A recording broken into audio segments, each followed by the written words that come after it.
Byju's India biggest ed tech platform का नाम तो आपने भी सुना ही होगा और हाल ही में बायजूस फीफा 2022 का टाइटल स्पॉन्सर भी बना है। बट बायजूस के अलावा फीफा 2022 के दो और भी स्पॉन्सर्स हैं, वो है कतर एयरवेज एंड किया मोटर्स। लेकिन एक नजर डालें इनके रेवेन्यू पर तो आपको पता लगेगा कि कतर एयरवेज के पिछले एक साल का रेवेन्यू था 1 लाख CR और वहीं किया मोटर्स का था 4 लाख CR। बट इन दोनों के कंपैरिजन में बायजूस का रेवेन्यू कितना था? 2400 CR यानी कि 2400 करोड़ रुपए। हालांकि 2400 करोड़ रुपए कोई छोटा अमाउंट नहीं है, बट बायजूस की रिसेंटली फाइनेंशियल रिपोर्ट पर गौर करें तो आपको दिखेगा कि कैसे 2400 करोड़ रेवेन्यू वाली कंपनी का लॉस 4600 करोड़ रुपए है। But how it is possible? Byju's की वैल्यूएशन है $22 बिलियन। बायजूस इंडिया के टॉप मोस्ट वैल्यूएबल स्टार्टअप्स में काउंट होता है, बट बावजूद इसके 4600 करोड़ रुपए का लॉस कैसे हो सकता है? तो चलिए जानते हैं इसी चीज को एक छोटे से वीडियो में। तो स्वागत है आप सभी का एक बार फिर से अपने यूट्यूब चैनल पर। मैं हूं अंकित और आप देख रहे हैं अल्फा।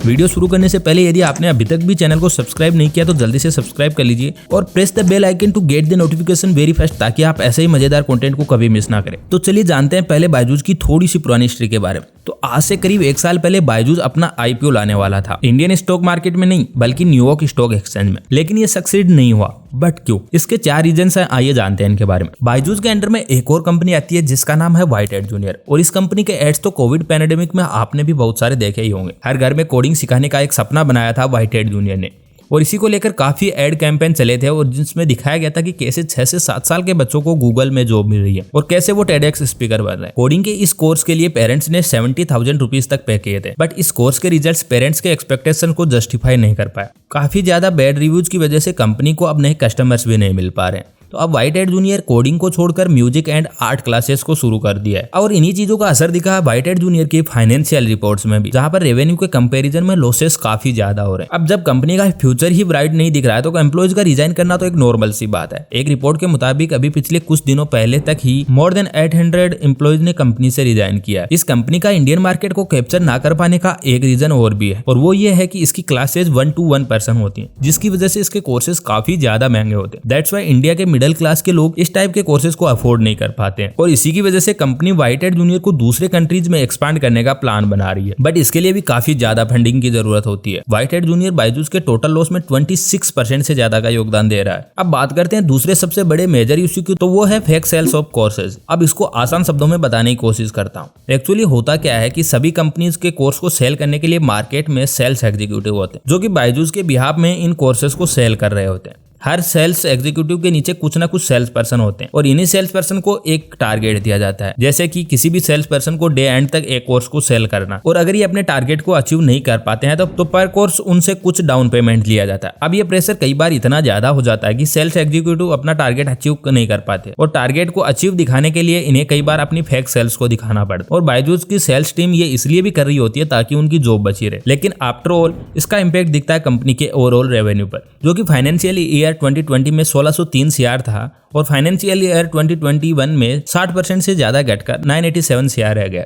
तीसरे रीजन की बात करें तो वो है मार्केटिंग एक्सपेंसेस। किसी भी कंपनी को मार्केटिंग करने की जरूरत तो होती है, बट एक बार ये चीजें देखिए, ये सारे प्लेयर्स एंड इवेंट्स बहुत बड़े हैं और इनमें काफी ज्यादा पैसा लगता है। बात करें फाइनेंशियल ईयर 2021 की, तो उसमें कंपनी ने 2000 करोड़ रुपए के तो ओनली मार्केटिंग पर ही खर्च कर डाले, जो कि टोटल एक्सपेंसेस का होता है 32%। बट इसके पीछे भी बायजूस का एक मार्केटिंग स्ट्रेटेजी है, और उसके अकॉर्डिंग जब तक हम मार्केटिंग नहीं करेंगे तो नए कस्टमर्स को कैसे जोड़ेंगे। कंपनी के अकॉर्डिंग ये सारी चीजें एक शॉर्ट टर्म में आपको लॉस जरूर देती है, but after all long term में आपको काफी अच्छा खासा रिटर्न्स देती है। खैर चलो, अब ये तो वक्त ही बताएगा। अब बात करें नेक्स्ट रीजन की, तो वो है अकाउंटिंग। विगत कुछ महीनों पहले ही इंडियन कोर्ट ने बायजूस के CEO से पूछा था कि बायजूस अपने फाइनेंशियल रिपोर्ट को पब्लिश क्यों नहीं कर रहा है, और इसका जवाब था कि उनके ऑडिटर्स ने अभी तक उनके अकाउंट्स को अप्रूव ही नहीं किया। बट अप्रूव नहीं करने के पीछे का भी एक रीजन है, और वो ये है कि बायजूस अपने रेवेन्यू को काफी ज्यादा बड़ा चढ़ाकर दिखा रहा था। बायजूस का मेन सोर्स ऑफ इनकम है live classroom, study materials, SD cards and tablets, जिनमें कुछ पुराने papers and pre recorded sessions होते हैं। अब यहाँ पर सरप्राइजिंग ये है कि बायजूस का मोर देन 80% से ज्यादा revenue tabs and SD card से ही आ रहा है। अब यहाँ पर एक और इंटरेस्टिंग चीज आती है, और वो ये है कि बायजूस का EMI प्लान। मान लीजिए कि एक टैब की प्राइस है 10,000 रुपीज, बट आपके पास इतने ज्यादा पैसे है नहीं, तो इसके लिए बायजूस आपको देता है एक EMI प्लान, जिसके अकॉर्डिंग आप 5 इजी EMIs में इनको पे कर सकते हैं, और इन बिटवीन अगर आपको कोर्स पसंद नहीं आता है तो आप इसको कैंसिल भी कर सकते। अब इसमें से ओनली 2,000 रुपीज ही बायजूस के पास में आते हैं, बट बायजूस अपने फाइनेंशियल रिपोर्ट में पूरे 10,000 रुपीज दिखाता है, और इनमें से कुछ लोग कोर्स को कैंसिल भी कर देते हैं या फिर पूरे पैसे नहीं देते हैं। बट बायजूस इसको फिर भी अपने रेवेन्यू में ऐड कर रहा था,